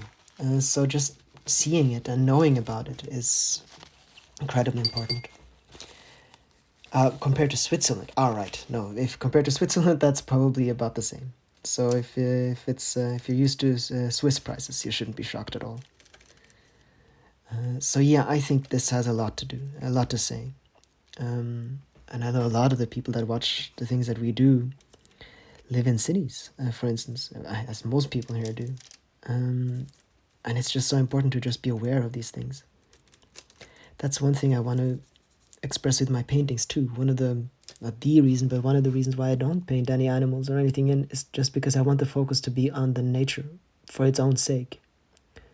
So that we can learn that just it being there, it has a worth. It doesn't have to do anything. It doesn't have to provide us with anything for it to be worth preserving. Oh, and there are sheep everywhere in the fields. Yes, there are a lot of sheep. That is true.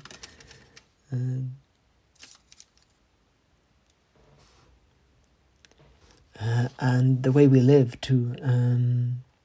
I think this is so important. I mean, humans are intensely social, and it's so important to see that other people do it differently for you to even being able to imagine that things can be different. So I think I don't want to take anything away from people who fight for issues, and I think that has a very important place. But it's well as important to just show that it can be different.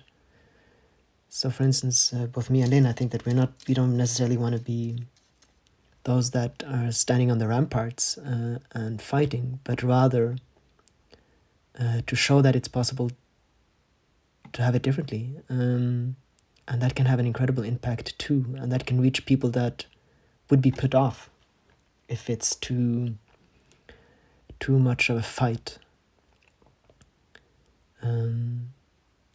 So I think just providing an example can have a huge impact. And that's a very interesting thing, because that makes us be very aware about what we do. So having this reach that we have now gives us a huge responsibility to look at what we do and how we behave. And that's a very interesting part of this journey.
crossing off so many things of my to-do list while this is on.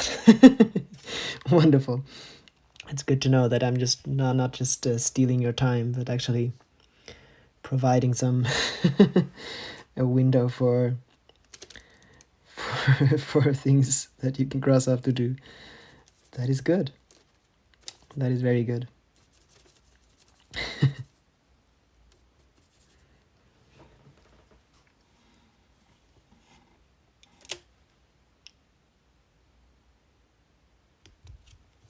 Yeah, really, really enjoying being able to have these live streams.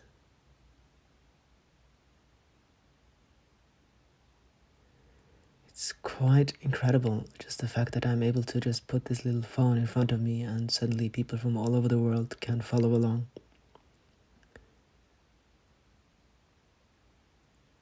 And be a part of it.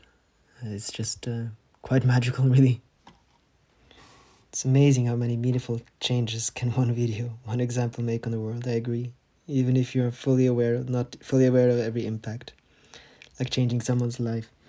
Yeah, I really believe that. And of course, we're never really aware of all the things that the way we behave change. But I am fully convinced that it's so much more than we are aware of.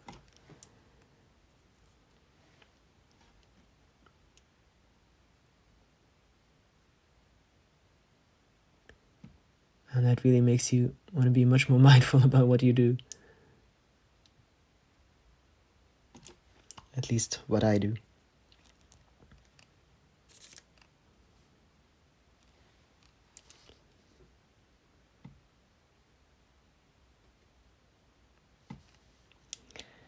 And we are still humans on a very small planet in a very wide universe.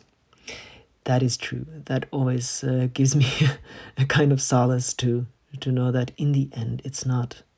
It is, of course, it's everything, and it's incredibly important to us. But it's we are not the be all and end all in this enormous place. And it's not. We don't have to take ourselves too seriously. So there are so many different ways you can look at it. And the universe very well might just be one little piece of huge multiverse and so on. And I don't know, that can be a scary thought, and it can be kind of comforting to know that it's so much bigger than the little puny things we do here. So I think it can be both. It can kind of make everything more meaningful in a way, and it can at the same time kind of take the, especially if things aren't good, it can lessen it a bit. It starts with one person. Yeah, and that's the interesting part with humans too, just this interaction between individuals and the collective. It scares me. Very beautiful, and again, very inspirational. Being an inspiration is often more likely to change something than telling someone to change. I do believe that is true. It's no good creating too much resistance. While I think it's important that there are people that fight for these things, it's always very important to just being able to take people along. People are not very receptive when they're when they're on the defensive.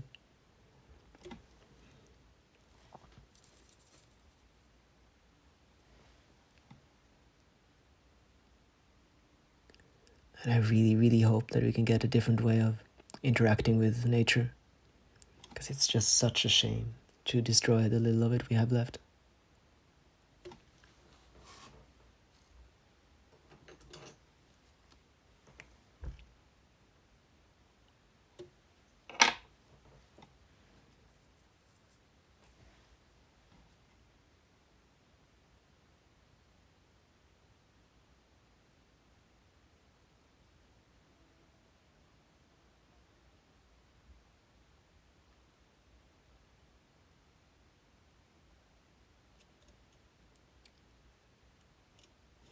always find that when I'm in an old growth forest that hasn't been chopped down in a very, very long time, or not at all, it's just, you can just feel it's so different than other forests.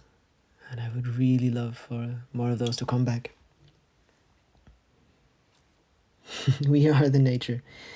Yes, that is that is very true. You can forget it sometimes. Oh, but forests, just magical, magical places, and not these deserts that we often create. And that there are more couple of people who think that they have all the power to everything or just money. Yeah, there are lots of different reasons, of course, why these things happen.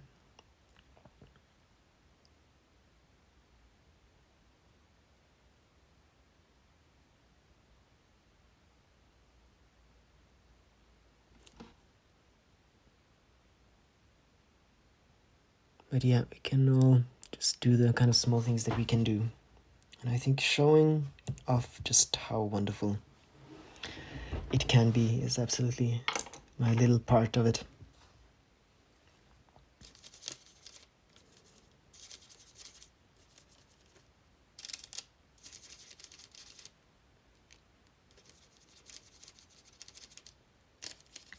That's another reason I never paint anything.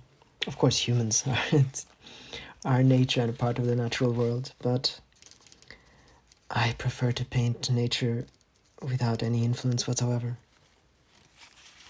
I know what you're talking about, absolutely.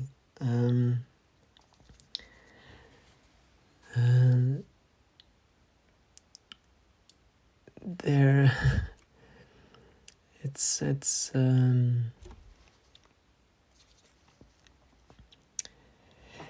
something that really, really bugs me too, and I hope that can change a bit this insane amassing of fortunes. Yes, I'm reading a book right now about corruption, and the way she describes Afghanistan just being this completely the opposite of what it should be, just the money going from the people and up to the most powerful. So just kind of inverted pyramid where the money just flows upwards very much in the wrong direction. I think Afghanistan was to a certain extent, but of course, is going to continue the most corrupt place in the world. And it was just completely insane. But you can see that all over the world. This corruption that destroys so much, and it destroys the environment, and it destroys people's lives, and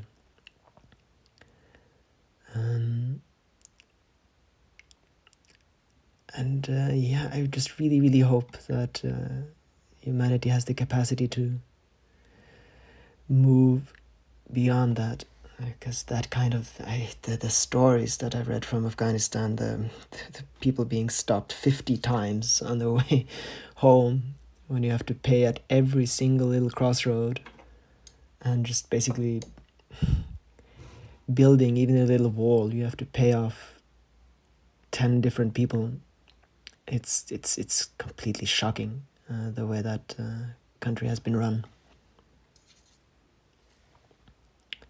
And of course, it's quite a lot more rampant than you often think. Corruption can come in so many guises. Yeah, and that does explain a lot of the different extremist reactions against it. I'm not excusing the extremists in any way, but it's what happens. Because people then get desperate. So, of course, now my political science education comes out. So, yeah, I am still interested in those topics too. And just to understand what is actually going on. Because, for instance, in Afghanistan, when you hear about the enormous amounts of money that have been pumped in, and then you see it collapse like this. Or you can just see why the forests are being chopped down the way they are. Often that is corruption too, because a lot of countries, they do have rules to prevent it. but then you just have to pay a little bit, and then the rules are bent, and entire forests disappear because of corruption.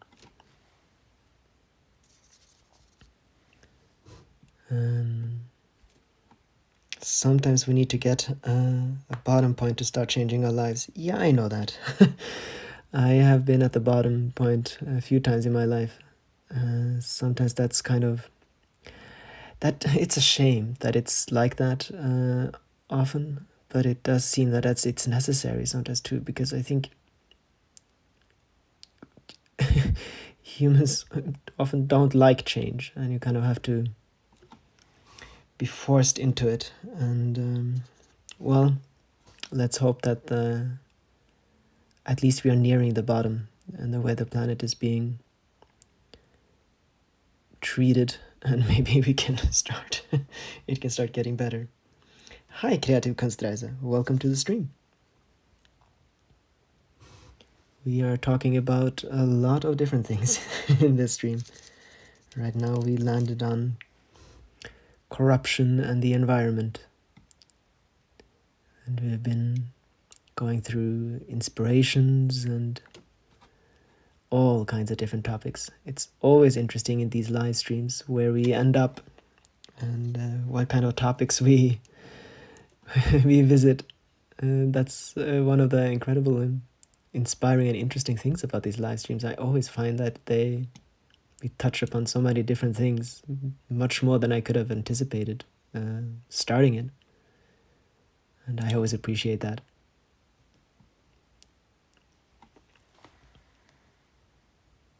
Sometimes we need darkness to appreciate the light. Yes, we just like a bit less darkness. I know what you mean, though. And I think I've seen quite a lot of it. And it's so important that we realize what it is, at least. And of course, it's always going to be there, but it's still important to do something.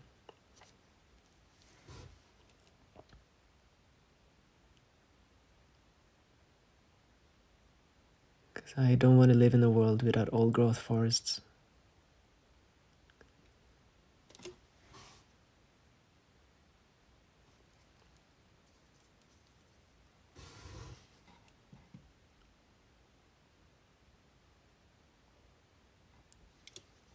Beautiful new artwork idea. Thank you, Evie.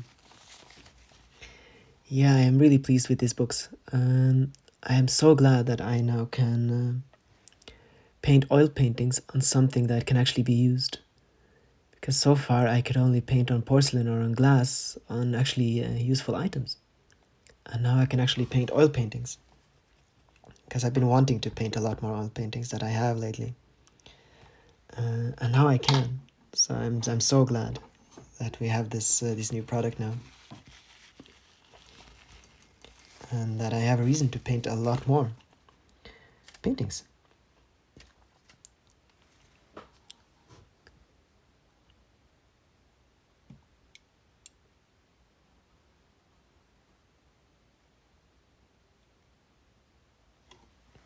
The glow of light is so warming. What a beautiful journal. Thank you.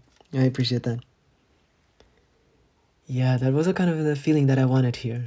This warm, early autumn feel.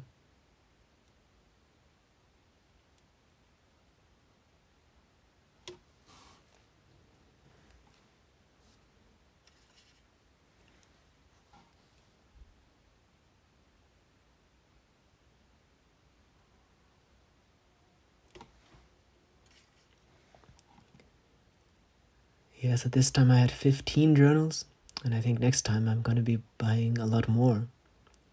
Because it's just, it's really wonderful to paint on, and since it's a wooden frame, it's really a wonderful thing to paint on. It just seeps into the wood right away, and I can just continue painting.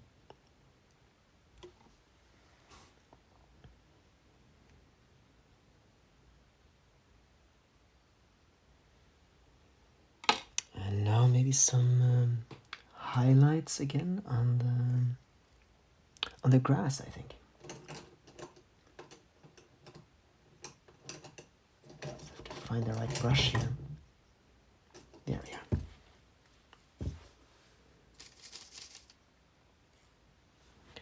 I love the new notebook. Gonna spend my first salary.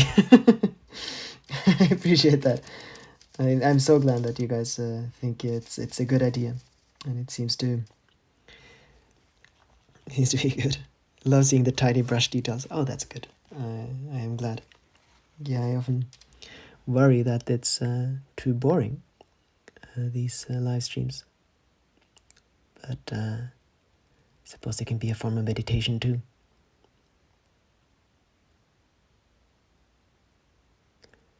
And this is some of the finest little work now. Just painting thousands and thousands of little grass leaves.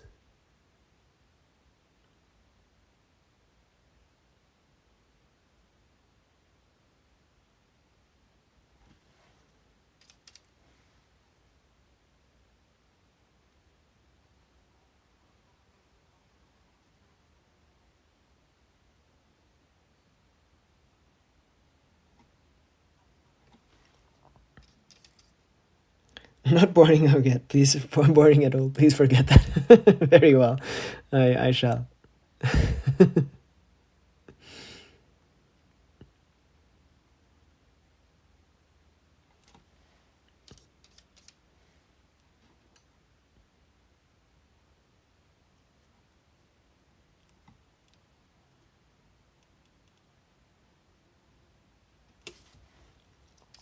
And here I should probably have my autograph. I never like them to be too present.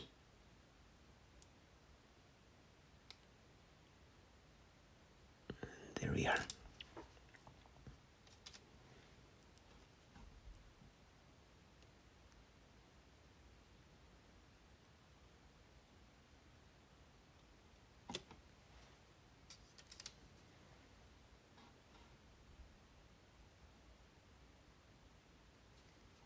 Looking good. Thank you, Mute. Much appreciated. Yeah, it's quite close to being finished, I think. I mean, on these kinds of paintings I could continue forever, but there are time constraints, and sometimes you just have to decide that it's finished at some point.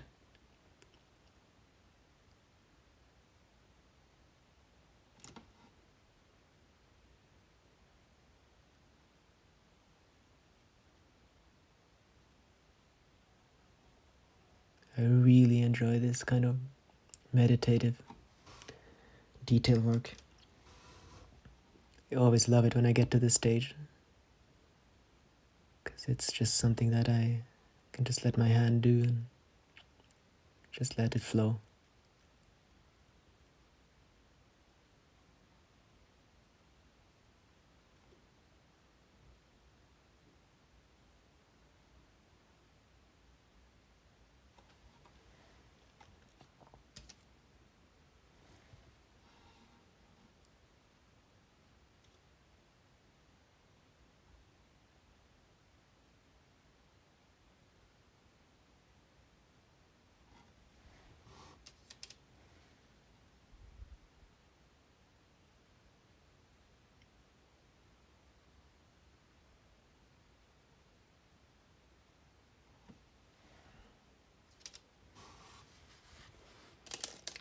And I almost forgot that I had some leaves here.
Hmm.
Okay.